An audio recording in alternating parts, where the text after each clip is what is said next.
In lessons 11 through 13, we will look at Jesus as Messiah. So, just what does that mean? Is it even important to understand? Well, the Gospels present acceptance or rejection of Jesus as Messiah as the very dividing line between those who would submit to God's rule and those who reject it. For example, elderly, righteous Simeon and the prophetess Anna recognized him as the promised Messiah when Jesus was presented at the temple for circumcision as an infant. You can read about that in Luke chapter 2. And then John the Baptist heralded the coming one, the Messiah, and prepared the way for Jesus' appearance. Luke chapter 3. In his hometown synagogue in Nazareth, very early in his public ministry, Jesus proclaimed himself to be the Messiah and enraged his listeners by doing so. Luke chapter 4.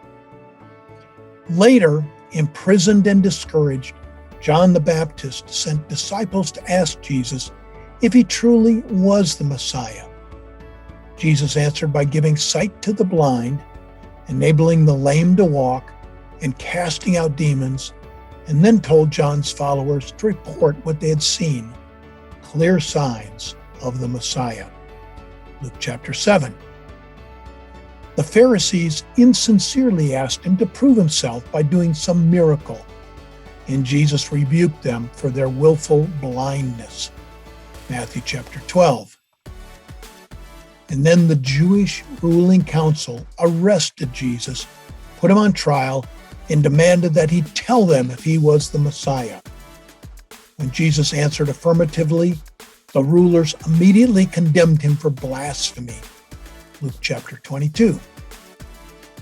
The Jewish ruling council then delivered Jesus to the Roman civil ruler Pilate, telling Pilate that Jesus claimed to be the Messiah, the Jewish king.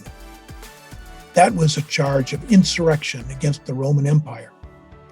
When Pilate asked Jesus if he really was the king of the Jews, Jesus simply answered, "It is as you say," giving Pilate reason to condemn him to death. Luke chapter 23. Evidently, belief in Jesus as the Messiah is crucial to those who want to follow God. Let's explore just what Jesus, the Messiah, means. What did the prophet Jesus teach? Number 11 in a series, Jesus, the Messiah. Islam and Christianity teach that Jesus is a virgin-born prophet who will one day return to judge the world. Both the Quran and the Bible proclaim Jesus as Messiah. But what does Messiah mean? Messiah, or Christ from Greek, simply means anointed one. It is a title recognizing one set apart for God's work. But the term Messiah indicates much more. The coming of the Messiah was prophesied to Adam and Eve and revealed little by little over more than 1,000 years of biblical prophecies and prophetic types within Judaism. The Messiah would heal, liberate, and even deal with sin. The Messiah would be unlike anyone else in human history. You can certainly see that from the records of Jesus' birth. Here is the biblical account from Luke 1. In the time of Herod, king of Judea, there was a priest named Zachariah and his wife Elizabeth. Both of them were righteous in the sight of God, observing all the Lord's commands and decrees blamelessly.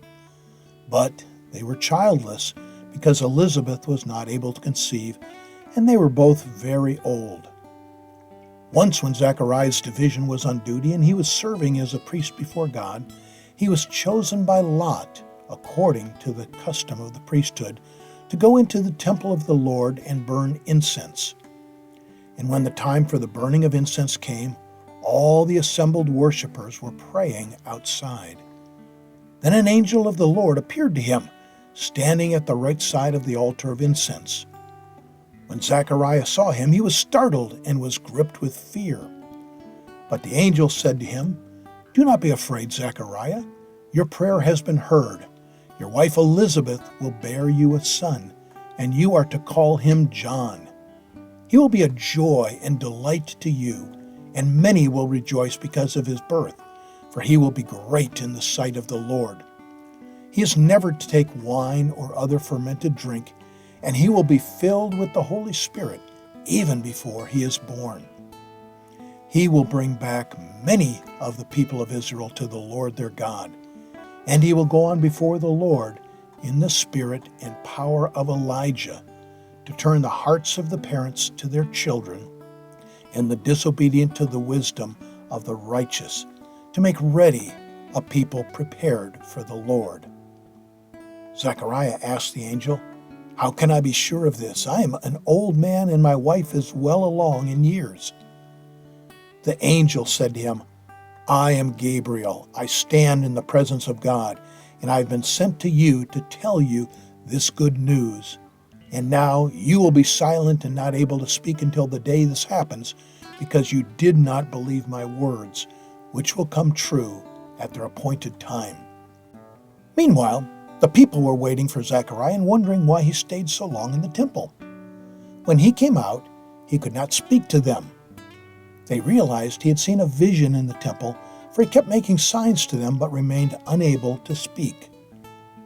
When his time of service was completed, he returned home.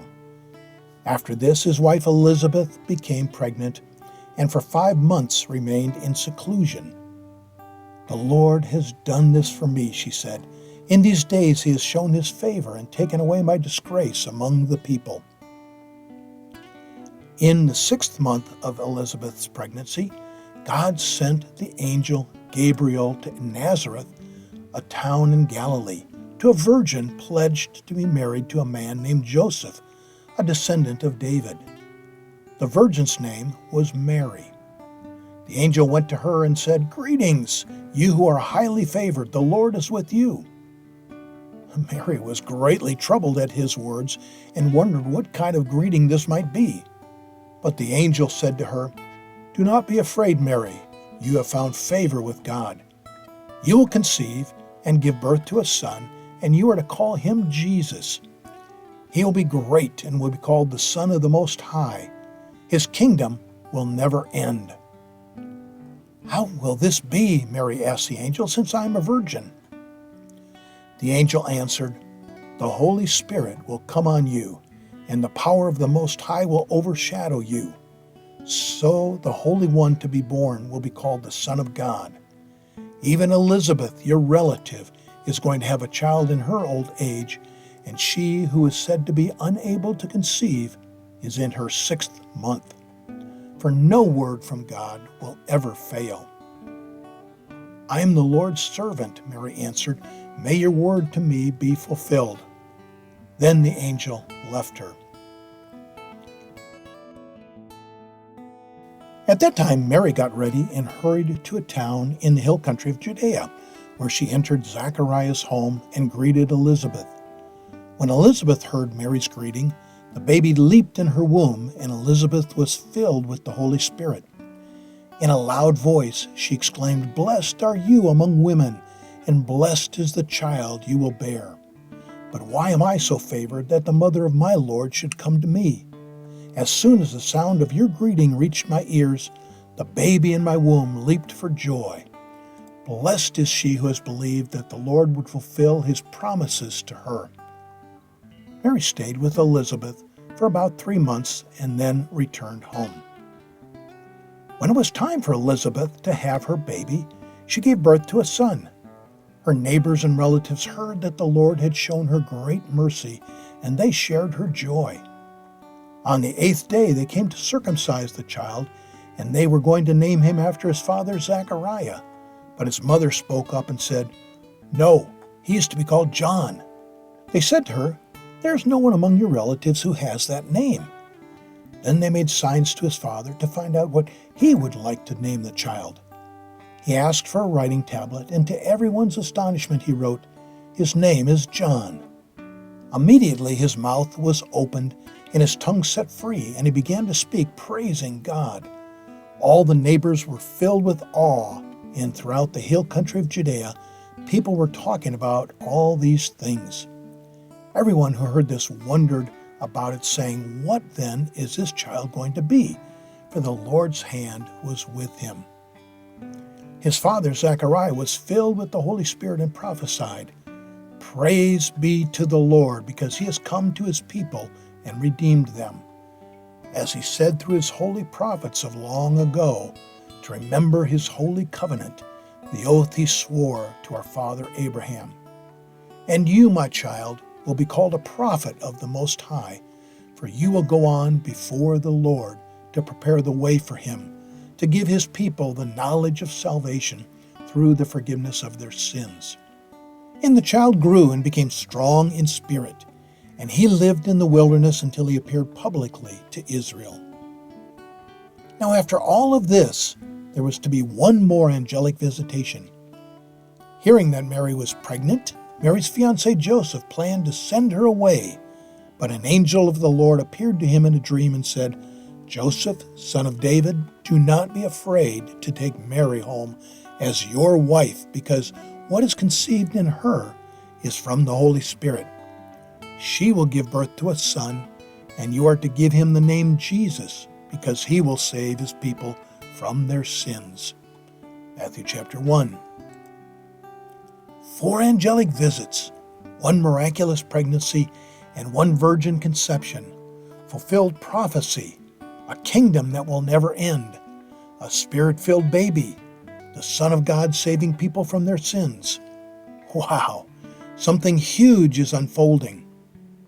The next 2 lessons will examine the ministry of Jesus, the Messiah, as we look at what the Bible teaches about atonement. If you have a public comment about this passage from the Injil, please use the comment box. If you have a question, email me, and I will do my best to respond. Catch me at iwouldlovetotalk@gmail.com.